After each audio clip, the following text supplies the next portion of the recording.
ತುಂಬ ಜನ ಕೇಳ್ತಾ ಇದ್ರಿ ಯುವನಿಧಿ ಬಗ್ಗೆ ಅಪ್ಡೇಟ್ನ ಕೊಡಿ, ಯುವನಿಧಿ ಪೇಮೆಂಟ್ ನಮಗಿನ್ನೂ ಆಗಿಲ್ಲ. ಸುಮಾರು ಜನಕ್ಕೆ ಅಕ್ಟೋಬರ್ ತಿಂಗಳದು ಬಂದಿದೆ, ಬಟ್ ನಮಗೆ ಬಂದಿಲ್ಲ.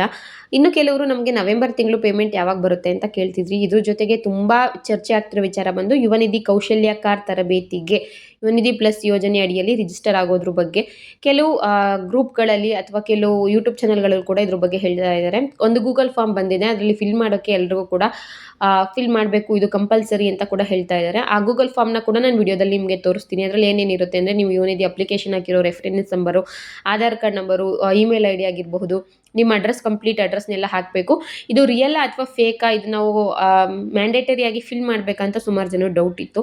ಮತ್ತು ಕೆಲವರಿಗೆ ಮೇಲ್ ಕೂಡ ಬಂದಿದೆ, ನೀವು ಜಿಲ್ಲಾ ಉದ್ಯೋಗ ವಿನಿಮಯ ಕಚೇರಿಗೆ ಬಂದು ಕೌಶಲ್ಯಕಾರ ತರಬೇತಿಗೆ ಈ ಕೂಡಲೇ ರಿಜಿಸ್ಟರ್ ಆಗಬೇಕು, ಇಲ್ಲಾಂದರೆ ನಿಮಗೆ ಅದು ಸ್ಟಾಪ್ ಆಗುತ್ತೆ ಯುವನಿಧಿ ಪೇಮೆಂಟು ಅಂತ. ಎಲ್ಲದ್ರ ಬಗ್ಗೆ ವಿಡಿಯೋದಲ್ಲಿ ಕಂಪ್ಲೀಟ್ ಇನ್ಫಾರ್ಮೇಷನ್ ಕೊಡ್ತೀನಿ ನಾನು ನಿಮಗೆ. ಫಸ್ಟ್ ಟೈಮ್ ಚಾನಲ್ ನೋಡ್ತಿದ್ದೀರಾ ಅಥವಾ ಇಲ್ಲಿವರೆಗೂ ಸಬ್ಸ್ಕ್ರೈಬ್ ಮಾಡ್ಕೊಂಡಿಲ್ವಾ, ಮಿಸ್ ಮಾಡದೆ ಸಬ್ಸ್ಕ್ರೈಬ್ ಮಾಡ್ಕೊಳ್ಳಿ. ಯುವನಿಧಿ ರಿಲೇಟೆಡ್ ಅಪ್ಡೇಟ್ಸ್ಗಳನ್ನ ನಿಮಗೆ ತಿಳಿಸ್ಕೊಡೋ ಜವಾಬ್ದಾರಿ ನಂದಾಗಿರುತ್ತೆ. ಮೊದಲನೇದಾಗಿ ಅಕ್ಟೋಬರ್ ತಿಂಗಳು ಪೇಮೆಂಟ್ ಬಗ್ಗೆ ತಿಳಿಸ್ಕೊಟ್ಬಿಡ್ತೀನಿ. ಸುಮಾರು ಜನಕ್ಕೆ ಅಮೌಂಟು ಬಂದಿದೆ, ಬಹಳಷ್ಟು ಜನಕ್ಕೆ ಇನ್ನೂ ಅಮೌಂಟ್ ಬಂದಿಲ್ಲ. ವಿಡಿಯೋ ನೋಡ್ತಿರೋ ನಿಮ್ಗೆ ಏನಾದರೂ ಅಮೌಂಟ್ ಬಂದಿತ್ತು ಅಂದರೆ ಅದನ್ನು ಕಮೆಂಟಲ್ಲಿ ತಿಳಿಸಿ. ಇನ್ ಕೇಸ್ ಬಂದಿಲ್ಲ ಅಂದರೂ ಕೂಡ ಕಮೆಂಟಲ್ಲಿ ತಿಳಿಸಿ. ಆಗಲೇ ಒಂದು 10 ಡೇಸ್ ಒಳಗಡೆ ಅಕ್ಟೋಬರ್ ತಿಂಗಳು ಅಮೌಂಟು ಬಿಡುಗಡೆ ಆಗಿದೆ. ಆದರೆ ವಿಚಾರ ಏನಪ್ಪ ಅಂದರೆ ಎಲ್ಲರಿಗೂ ಕೂಡ ಅಮೌಂಟು ಬಂದಿಲ್ಲ. ಸ್ವಲ್ಪ ಜನಕ್ಕೆ ಅಮೌಂಟ್ ಬಂದಿದೆ, ಇನ್ನೂ ಸ್ವಲ್ಪ ಜನಕ್ಕೆ ಅಮೌಂಟ್ ಬಂದಿಲ್ಲ. ಯಾಕೆ ಈ ಥರ ಆಯಿತು ಅಂತ ಫಸ್ಟ್ ತುಂಬ ಜನಕ್ಕೆ ಡೌಟ್ ಇರುತ್ತೆ. ಮೊದಲನೇದಾಗಿ ಗೌರ್ಮೆಂಟ್ ಕಡೆಯಿಂದ ಹಣ ಏನೋ ಬಿಡುಗಡೆ ಆಯಿತು, ಬಟ್ ಇನ್ನೂ ಕೂಡ 1,50,000 ಕ್ಕಿಂತ ಹೆಚ್ಚಿನ ಜನರಿಗೆ, 1.5 ಲಕ್ಷಕ್ಕಿಂತ ಜಾಸ್ತಿ ಜನಕ್ಕೆ ಯುವನಿಧಿ ಪೇಮೆಂಟ್ ಆಗಿಲ್ಲ. ಸ್ವಲ್ಪ ಜನಕ್ಕೆ ಆಗಿ ಏನೋ ಪ್ರಾಬ್ಲಮ್ ಆಗಿ ಮತ್ತೆ ಸ್ಟಾಪ್ ಆಗಿದೆ. ಯುವನಿಧಿ ಆಗಿರಬಹುದು, ಗೃಹಲಕ್ಷ್ಮಿ ಆಗಿರಬಹುದು, ಟೆಕ್ನಿಕಲ್ ಪ್ರಾಬ್ಲಮ್ಗಳಾಗೋದು ಸಾಮಾನ್ಯ. ಪ್ರತಿ ಸಲ ಹಣ ಬಿಡುಗಡೆ ಆದಾಗೂ ಕೂಡ ಅಲ್ಪ ಸ್ವಲ್ಪ ಪ್ರಾಬ್ಲಮ್ಗಳಾಗ್ತಾನೆ ಇರುತ್ತೆ. ಈ ಸಲ ಕೂಡ ಹಾಗೇ ಆಗಿದೆ. ಸ್ವಲ್ಪ ಜನಕ್ಕೆ ಬಂದು ಮತ್ತೆ ಸ್ವಲ್ಪ ಜನಕ್ಕೆ ಸ್ಟಾಪ್ ಆಗೋಗಿದೆ.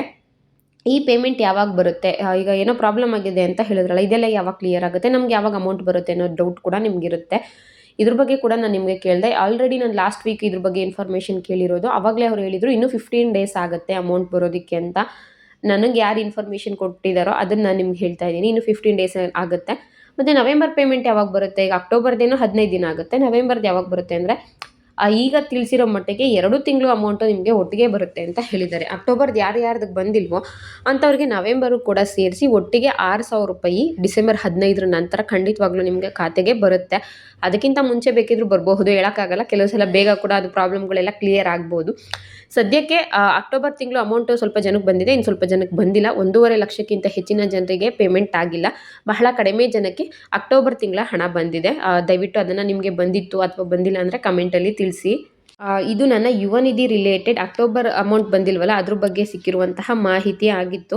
ಇನ್ನು ಕೌಶಲ್ಯಕಾರ ತರಬೇತಿಗೆ ರಿಜಿಸ್ಟರ್ ಆಗಲೇಬೇಕಾ, ದಯವಿಟ್ಟು ತಿಳಿಸಿ ಅಂತ ಸುಮಾರು ಜನ ಸುಮಾರು ದಿನದಿಂದ ಕೇಳ್ತಿದ್ದೀರಾ. ಹೌದು, ರಿಜಿಸ್ಟರ್ ಆಗಲೇಬೇಕು. ಪ್ರತಿಯೊಬ್ಬರು ರಿಜಿಸ್ಟರ್ ಆಗಿ.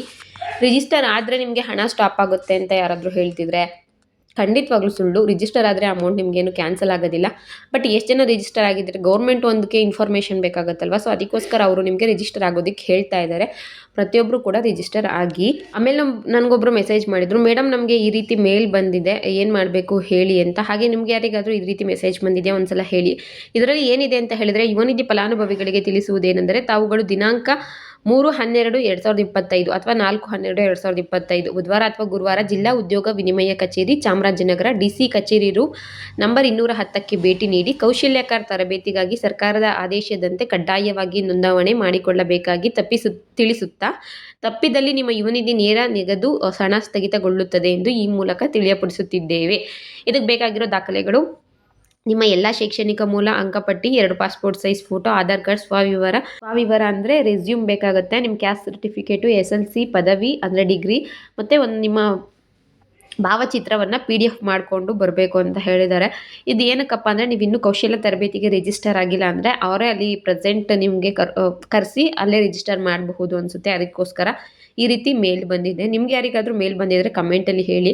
ಹಾಗೆ ಇದ್ರ ಬಗ್ಗೆ ನಾನು ಡಿಪಾರ್ಟ್ಮೆಂಟ್ ಕಡೆಯಿಂದ ಪಕ್ಕ ಇನ್ಫಾರ್ಮೇಷನ್ನ ತಿಳಿಸ್ಕೊಂಡು ನೆಕ್ಸ್ಟ್ ವೀಡಿಯೋದಲ್ಲಿ ತಿಳಿಸ್ತೀನಿ.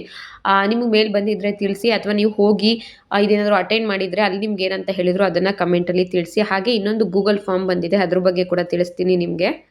ಯುವನಿಧಿ ಪ್ಲಸ್ ಸ್ಕಿಲ್ ಟ್ರೈನಿಂಗ್ ಅಂತ ಇದೆ. Candidate registration form only Yuvanidhi candidates ಅಂತ ಇದೆ.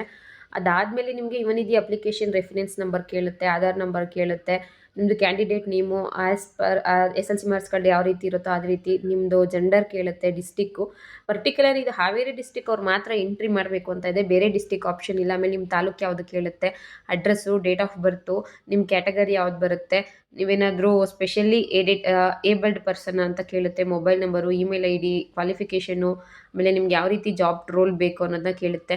ಮತ್ತು ಎಲ್ಲೆಲ್ಲಿ ನಿಮಗೆ ಟ್ರೈನಿಂಗ್ ಇರುತ್ತೆ ಒಂದಷ್ಟು ಆಪ್ಷನ್ ಇದೆ. ಗೌರ್ಮೆಂಟ್ ITI ಹಿರೇಕೆರೂರು, ಹಾವೇರಿ, ರಾಣಿಬೆನ್ನೂರಲ್ಲಿ, ಮತ್ತು ಆಡೂರು, ನಿಮಿಷ ITI ಆಡೂರು, ಆಮೇಲೆ ಅಕ್ಕಿ ಆಲೂರು, ಹೀಗೆ ಒಂದಷ್ಟಿದೆ. ಮತ್ತು ಅದರಲ್ಲಿ ಏನೇನು ಟ್ರೈನಿಂಗ್ ಇರುತ್ತೆ, ಮೋಟೆಬೆನ್ನೂರು, ಬ್ಯಾಡಗಿಲಿ ಏನಿರುತ್ತೆ, domestic data entry operator, solar PV installer, ಹಿರೇಕೆರೂರಲ್ಲಿ ಸಂಪ್ಲಿಂಗ್ ಟೈಲರ್ ಅಂತ ಏನೋ ಇದೆ. ಅಂದರೆ ಇಲ್ಲಿ ಈ ರೀತಿ ಎಲ್ಲ ನಿಮಗೆ ಟ್ರೈನಿಂಗ್ ಇರುತ್ತೆ. ನಿಮ್ಗೆ ಯಾವುದು ಸೆಲೆಕ್ಷನ್ ಮಾಡ್ಕೋತೀರಾ, ಯಾವುದ್ರಲ್ಲಿ ನಿಮ್ಗೆ ಇಂಟ್ರೆಸ್ಟ್ ಇದೆ ಅಂತ ಇದನ್ನೆಲ್ಲ ಫಿಲ್ ಮಾಡಬೇಕಾ, ಇದು ಗೌರ್ಮೆಂಟಾ ಅಥವಾ ಫೇಕಾ ಎಲ್ಲನೂ ಕೂಡ ಮುಂದಿನ ವಿಡಿಯೋದಲ್ಲಿ ತಿಳಿಸ್ತೀನಿ. ಹಾಗೆ ನಿಮಗೆ ಈ ರೀತಿ ಏನಾದರೂ ಇನ್ಫಾರ್ಮೇಷನ್ ಬಂದಿತ್ತು ಅಥವಾ ಗೂಗಲ್ ಫಾರ್ಮ್ ಸಿಕ್ಕಿತ್ತು ಅಂದರೆ ದಯವಿಟ್ಟು ಕಮೆಂಟಲ್ಲಿ ತಿಳಿಸಿ. ಇದಿಷ್ಟು ಈ ವಿಡಿಯೋ ಆಗಿತ್ತು. ಈ ವಿಡಿಯೋ ಇಷ್ಟ ಆದರೆ ಲೈಕ್ ಮಾಡಿ, ಶೇರ್ ಮಾಡಿ. Thank you.